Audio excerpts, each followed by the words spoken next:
뿔을 이고 몸뚱이는 하나인 아기가 태어났습니다. 머리가 둘이니까 이 아이가 둘이냐 하나냐 이제 이 문제로 동네 전체가 시끄러워졌고, 결국은 이 아이가 둘인지 하나인지 규명해야 되는 상황이 됐습니다. 그 아이를 부모가 데리고 랍비에게 갔습니다. 랍비가 머리 둘 달린 아이를 이렇게 쳐다보더니 막대기를 하나 꺼내서 한쪽 아이 머리를 딱 때렸습니다.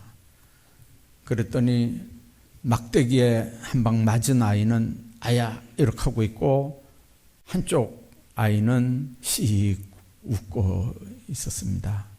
그러니까 랍비가 이 아이는 하나가 아니고 둘입니다, 그렇게 결론을 내렸다는 거죠. 탈무드에 기록이 되어 있는 얘기입니다. 둘이 하나가 된다는 건 기쁨과 고통도 함께 나눈다는 의미입니다. 아플 때 함께 아파하고 괴로울 때 함께 괴로워하는 게 부부이거든요. 그래서 부부는 일심동체다, 그런 얘기를 합니다. 한 남자가 한 여자가 세상에 태어나서 성인이 될 때까지 수많은 과정들을 겪습니다.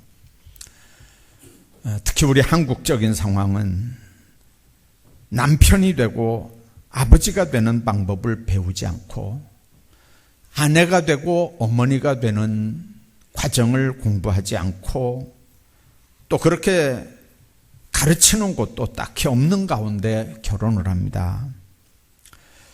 그 말은 가정에서 자기 부모가 아내 노릇하고 남편 노릇하는 걸 보면서 학습을 했다는 얘기입니다. 아버지 하는 걸 그대로 보고 나중에 장가가면 자기도 아버지처럼 아버지 노릇하고 남편 노릇하는 거고요. 엄마 보면서 자란 딸이 시집가면 자기도 엄마가 하던 대로 아내 노릇하고 엄마 노릇하는 거예요. 여러분들, 뿌리 깊은 유교 문화 속에서 남자는 강해져야 된다, 남자는 가정을 책임져야 된다, 여자는 무조건 현숙해야 되고 무조건 순종적이어야 된다, 그런 것만 배우고 결혼들을 합니다. 그래서 남자들은 대부분 가정보다는 일을 더 중요하게 생각합니다. 심리적으로 목표지향적인 사람일수록 일이 인생의 전부이기도 합니다. 그래서 일에 몰입돼서 살다 보니까 이른 아침부터 밤늦게까지 일만 보고 삽니다. 앞만 보고 달려갑니다. 가족이나 아내에게, 자녀들에게 관심을 가질 여유조차 없습니다.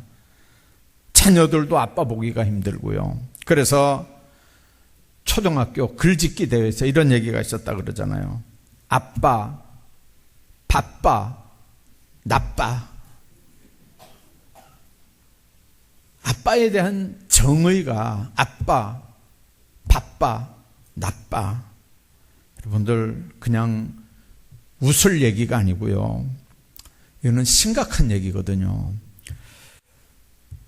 그러면서도 그게 성실한 가장의 책임이고 아빠 노릇, 남편 노릇 잘하는 걸로 본인은 성실한 인생을 살아가는 걸로 그렇게만 생각합니다.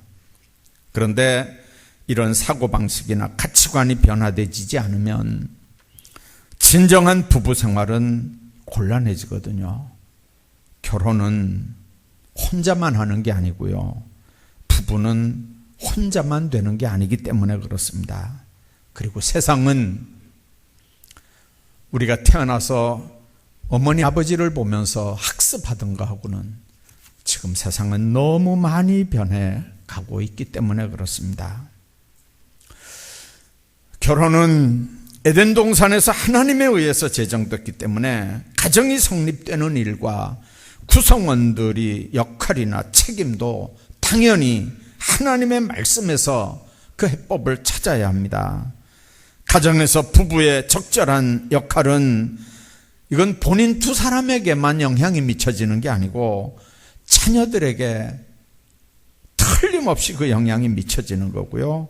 행복한 가정을 꾸미는 활력소가 되는 거기 때문에 너무 중요한 얘기입니다. 오늘은 본문을 중심으로 가정의 달 세 번째 주일에 하나님께서 바울을 통해서 우리에게 주시는 부부의 문제를 생각하고 은혜를 나누려고 합니다. 우선 순서를 좀 바꿔서 읽은 말씀은 22절 아내들이여부터 하는데 25절 남편들이라 하면 말씀부터 좀 생각을 하겠습니다. 남편의 역할과 책임이 어떤지에 대한 얘기입니다. 왜 이걸 바꾸냐면요, 헬라어 문법은 강조하는 게 앞에 있어요. 우리는 한글은 강조하는 게 앞쪽에 있는 게 아니고 뒤쪽에 다 있습니다. 그래서 순서가 아내들이여라고 한 건 헬라식으로는 강조하는 게 앞쪽이지만 우리는 강조하는 게 뒤쪽에 가 있거든요. 그래서 순서를 바꾸는 거예요. 25절에 있는 말씀 보면 남편은 남편들아 아내 사랑하기를 그렇게 말씀하거든요. 남편들은 아내를 사랑하라는 거거든요. 근데 이 놀랍게 사랑하라고 하는 이 본문 단어가 에로스라고 하는 단어가 아니고요, 아가페라고 하는 단어입니다. 육체적인 사랑이 아니고요, 하나님의 사랑을 표현했던 무조건적인 사랑, 아가페라는 거죠. 그렇다면 가정에서 남편의 역할과 책임은 육신적이고 그리고 세상적인 것만이 아니라고 하는 걸 우리가 분명하게 생각합니다. 세상 남편들은 돈 벌어다 주고 육체적으로 남편 노릇하면 남편 노릇 다 하는 걸로 생각할 수 있습니다. 그러나 성경은 크리스찬 남편들에게 더 구체적인 걸 요구합니다. 가정을 책임져야 되고 돈 벌어다 주고 육체적으로 사랑하는 것은 기본적으로 해야 되지만 그거 말고도 더 심층적인 요구를 한다는 거죠. 25절에 있는 말씀 한번 보십시오. 아내 사랑하기를 그리스도께서 교회를 사랑하시고 그 교회를 위하여 자신을 주심같이 하라, 그렇게 말씀합니다. 사랑하라고 하는 핵심 단어의 뜻은 섬김입니다. 자신을 주심같이 그렇게 남편들은 아내를 사랑하라는 거죠. 사랑의 속성 가운데 가장 강력한 개념이 섬김입니다. 상대의 인격을 무시하고 상대를 인격적으로 통제하면서 상대방을 자기 임의대로 대하는 걸 남편에게 주신 권위라고 오해하면 안 됩니다. 정말 아내를 사랑하는 사람은 성경이 섬기라고 명령하는 말씀에 주목을 해야 합니다. 남편의 리더십은 섬김에서 나옵니다. 먼저 희생으로 아내를 섬길 때 아내는 감동해서 따르는 거지 고함만 질러댄다고 명령만 한다고 아내가 진심으로 순종하는 건 아닙니다. 가정에서 남편의 자세는 군림하는 폭군의 자세가 아니라 희생하면서 섬기는 자세라고 하는 걸 명심해야 합니다. 젊을 때는 이렇게 살아도 대충 넘어갈 수 있습니다. 나이가 점점 들다 보면 이제 때가 되면 역전의 때가 오고요. 역전의 때가 오면 그때는 입장이 곤란하게 됩니다.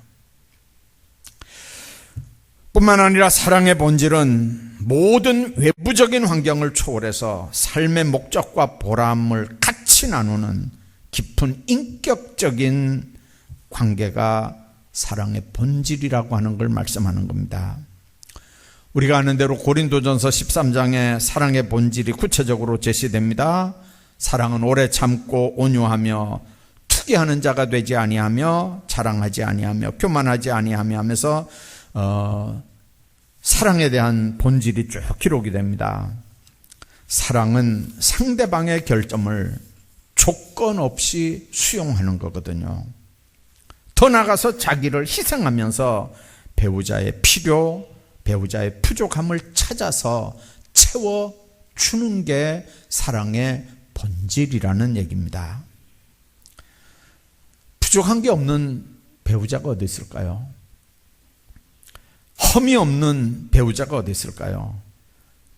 다 부족하고 필요한 것들이 있습니다.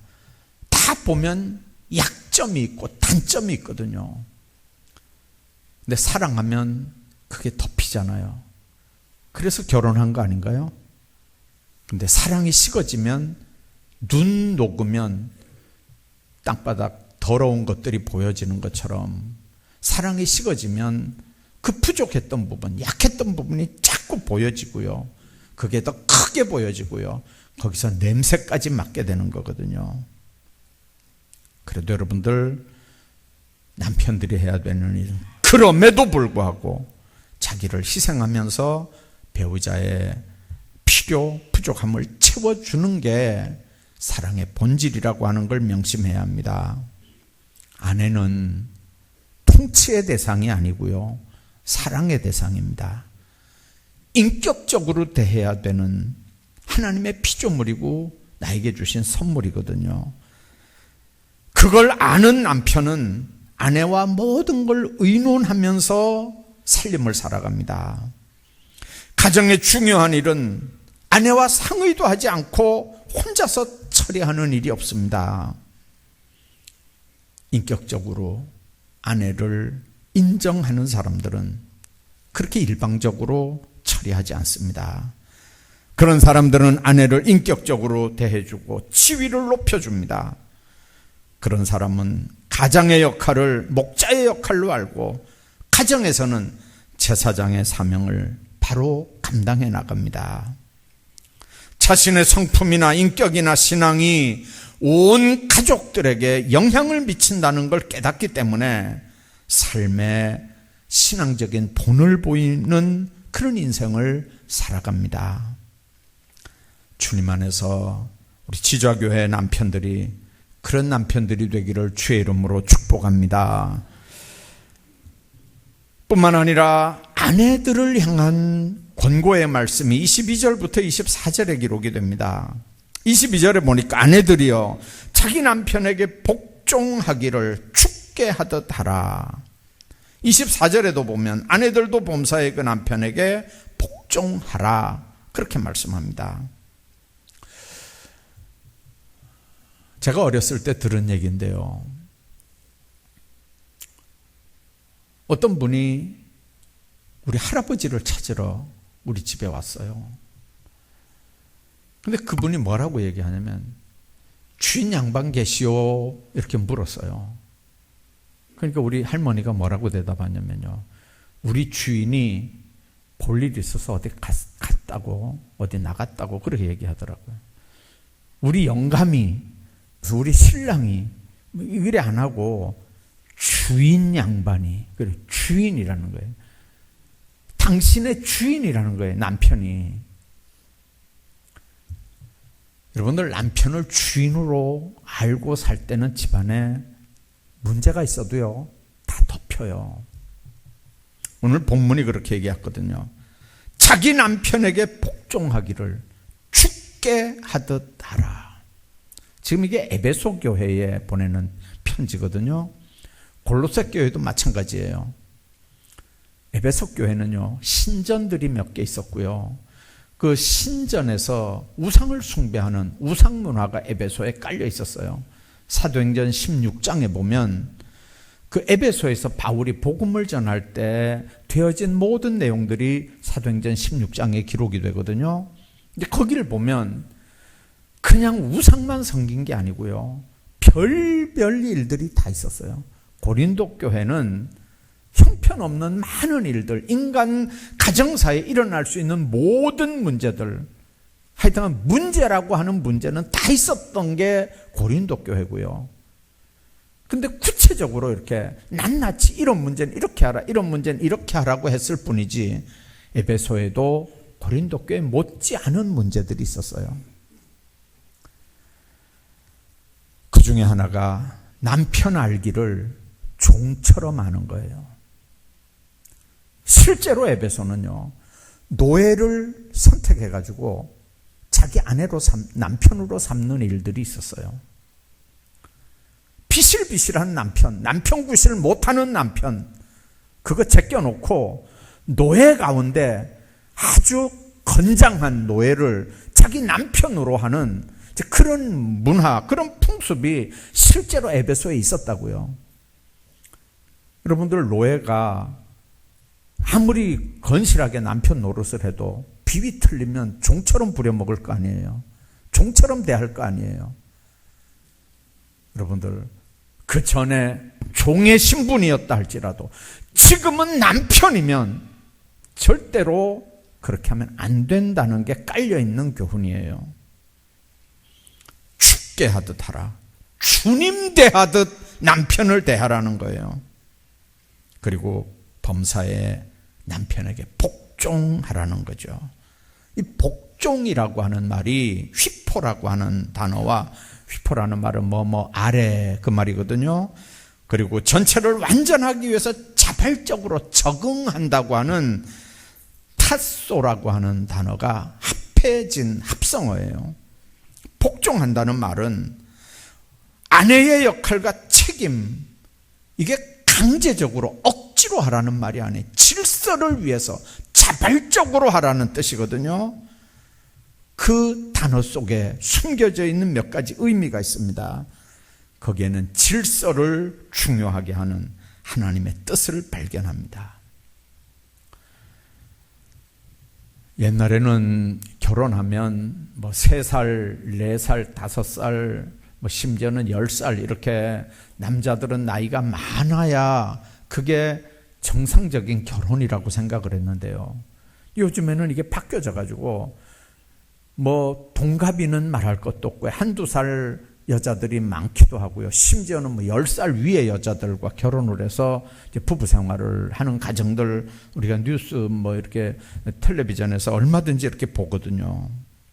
근데 여러분들, 아무리 나이가 많아도, 아무리 여자가 배운 게 많아도, 아무리 여자가 무슨 대단해도 하나님이 원하는 건 가정의 질서고 부부의 질서예요. 복종의 개념이 열등하기 때문에 복종하라는 말이 아니에요. 여자는 여자가, 남자는 남자가, 그래서 부부는 각각의 신체적인 고유 기능들이 있는 것처럼 가정생활을 하면서도 아무리 세상이 바뀌어도요, 부부가 해야 되는 고유 기능들이 있습니다. 다만 전체를 완전하게 하려면 질서가 있어야 하고요, 그런 차원에서 남편에게 주신 권위를 인정하고 그 권위에 순복하라는 얘기입니다. 그래야 가정이라고 하는 게 제대로 운영이 되기 때문에 그렇습니다. 이런 차원에서 복종하는 건 아내 자신의 행복을 위해서뿐만 아니라 가정 전체의 평안을 위해서 너무 중요한 하나님의 명령입니다. 뿐만 아니라 아내의 역할 두 번째는 감정만이 아니라 전인격적인 관계를 요구하는 하나님의 뜻을 우리가 발견하게 됩니다. 아까 얘기한 것처럼 남편에게는 또 약점이 없겠어요? 허물이 없겠어요? 남편도 허물도 있고 약점도 있어요. 콩깍지가 끼어서 시집은 왔는데 와 놓고 보니까 육체적으로 사랑이 지속되는 호르몬이 나오는 기간이 3년이라며요. 3년 지나면 남편 허물 보이잖아요. 약점 보이잖아요. 아니요, 냄새까지 나잖아요. 그런데 상대의 그 약점과 결점을 조건 없이 수용하는 게 아내 역할이고 책임이라는 거죠. 그건 남편을 하나님께서 나에게 선물로 주신 남편은 내 동반자라고 하는 걸 인정한다는 의미거든요. 내 남편은 아내가 남편에게 주어진 선물인 것처럼 남편도 아내에게 주신 하나님의 선물이거든요. 만일 남편에 대해서 불평을 하거나 그 남편을 거부하면 남편을 주신 하나님께 대한 거부가 된다는 뜻이에요. 이거는 교회의 주의 종들에만 대한 건 아니에요. 옛날에 하나님이 모세를 이스라엘에 보냈고 이스라엘이 모세를 거부하고 대적할 때 하나님이 그랬잖아요. 너를 대적하는 게 아니고 나를 대적하는 거다. 너를 거부하는 게 아니고 나를 거부하는 거다. 마찬가지예요. 선물로 아내를 주고 남편을 줬는데 거부하고 받아들이지 않는다는 말은 하나님을 거부하고 하나님을 배격하는 게 되는 거거든요. 왜 그렇습니까? 그게 하나님의 명령이기 때문에 그렇습니다. 그래서 남편의 실수나 허물을 수용할 수 있는 건 내 인격의 문제가 아니고요. 하나님의 명령을 어떻게 순종하느냐 하는 신앙의 문제가 되는 겁니다. 사람은 생각이 서로 다르고 가치관이 다르고 그동안 살아온 가정 환경이 다 다릅니다. 따라서 어떤 상황 앞에서 판단이 서로 다를 수밖에 없어요. 그걸 성격 차이라고 이혼을 하면 누가 세상에서 부부로 살아가겠습니까? 부부가 다른 건 당연한 거예요. 부부가 생각도 가치관도 환경도 다 다른 데서 여태까지 살아왔는데 어떻게 똑같겠어요? 다 다를 수밖에 없어요. 다른 건 상호 보완할 수 있도록 하나님께서 만들었고 그래서 붙여줬다고 하는 걸 인정하라는 말입니다. 그런 아내들은 남편을 존경하며 행복하게 사는 거예요. 그렇기 때문에 배우자의 허물과 결점에는 하나님의 뜻이 있다는 걸 알아야 돼요. 서로의 약점을 보완해주고 돕는 배필이 되라는 뜻이지 그 약한 부분을 공격하고 후벼 파서 상처를 만들어 내고 그리고 부부간에 싸워서 이기라고 하는 그런 의미는 전혀 아니거든요. 특히 믿음을 가진 아내들이라면 가정을 최우선적으로 생각해야 되고요. 그곳을 1차적인 내 사역지로 생각하면서 살아야 합니다. 탈무드에는 이런 글도 있습니다.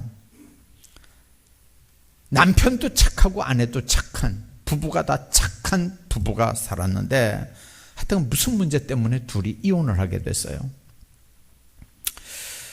후에 착한 남편은 재혼을 했는데 그 착한 남편이 악한 여자를 만났어요. 그리고 그 착한 아내도 얼마 안 돼서 또 재혼을 했는데 악한 아주 못된 남자를 또 만났어요. 얼마간 세월이 흘렀어요. 착한 남자는 악한 아내를 맞아 살면서 시간이 지나가니까요. 그 악한 새로 만난 아내 때문에 자기도 악한 남자가 돼버린 거예요. 반면에 착한 아내는 아주 악하고 못된 남자를 만났는데 시간이 지나가면서 보니까 그 못된 악한 남자가 아주 선한 남편으로 만들어진 거예요. 이 이야기를 하면서 탈무드가 하는 교훈은 이겁니다. 남자는 여자에 따라서 결정된다는 거예요. 여자가 남자를 악한 남자로도 만들고 착한 남자로도 만든다는 거죠. 뭘로 그렇게 만들까요? 말로 그렇게 만든다는 거예요. 아무리 착한 남자라도 악한 여자에게 늘 나쁜 말, 독한 말, 사나운 말을 들으면서 서서 악하게 변화된다는 얘기거든요. 아무리 착해도요, 그렇습니다. 반면에 착한 여자는 어떻게 악한 남자를 선하게 만들었을까요?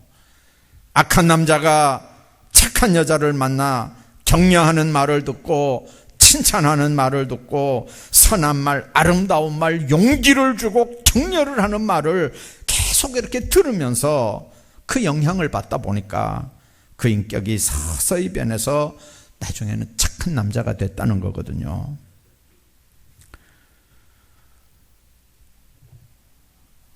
지좌교회 아내 여러분들의 말이 여러분들 남편을 선하게도 악하게도 만들 수 있고 긍정적인 남자, 부정적인 남자로도 만들 수 있다는 걸 여러분들 기억하십시오.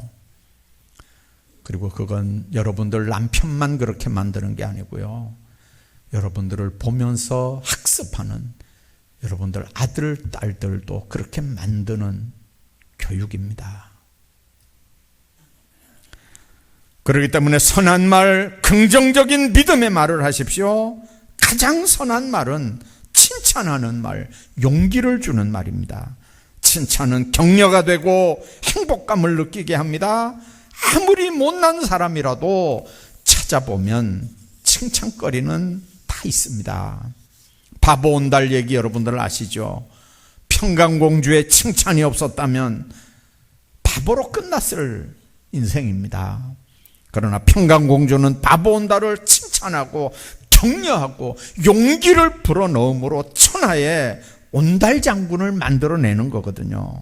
잠언은 이런 슬기로운 아내는 하나님이 주시는 거라고 그랬습니다.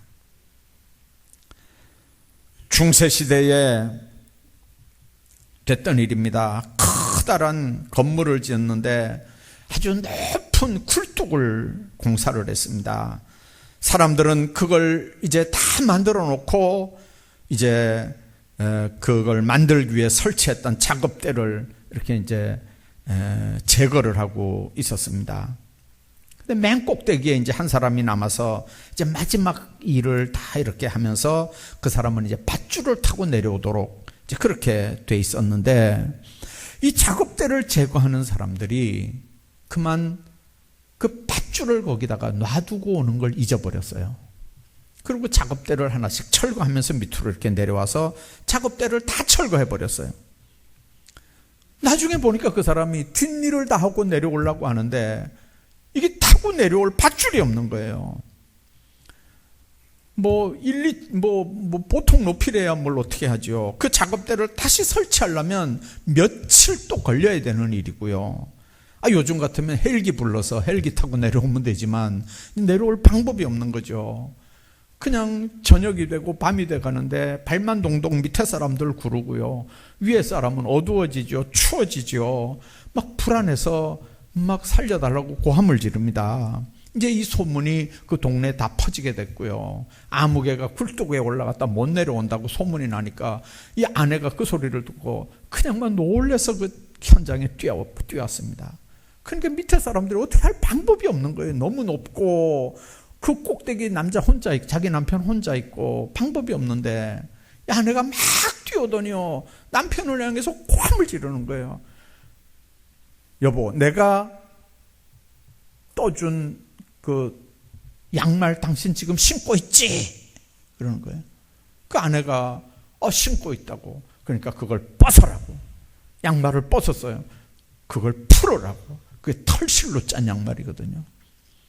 털실을 이렇게 풀으면서 끊어진 건 묶고, 그래서 두 쪽 이게 그 실을 다 이렇게 묶어가지고 밑으로 이렇게 내려보내라고 그래서 이렇게 내려보냈어요. 그랬더니 아내가 사람들을 시켜가지고 아주 질긴 3줄 몇 겹으로 된 걸 그 털실에다가 이렇게 딱 묶었어요. 그리고 그걸 끌어올리라고 그랬어요. 그 신랑이 꼭대기에서 털실을 이렇게 양말 푼 털실을 이렇게 끌어올리니까 나중에 다 보니까 그 밑에 든든한 3줄이 딸려 올라왔어요. 그 3줄을 거기 딱 묶으라고 하는 거예요. 근데 밑에 보니까 또 땡기라고 해서 땡겨보니까 저 밑에서 이제 밧줄이 따라 올라오는 거예요. 밧줄을 굴뚝에다 묶고 많은 사람들의 박수와 환호성을 받으면서 그 남편이 무사히 내려왔다 그러잖아요. 아내의 지혜로 남편도 살리고요, 아내의 무지함으로 남편도 죽이는 거예요. 아내의 지혜로 가정도 살리고 세우고, 아내의 지혜로 가정도 세워나가는 거예요. 아내의 지혜로 자녀들의 앞날도 교육하는 거고요, 자녀들 생각 안 하고 남편에게 함부로 대하는 그 모습 때문에 자녀들의 길도, 자녀들의 결혼 문제도, 자녀들의 장래 문제도 다 막아버리는 거예요.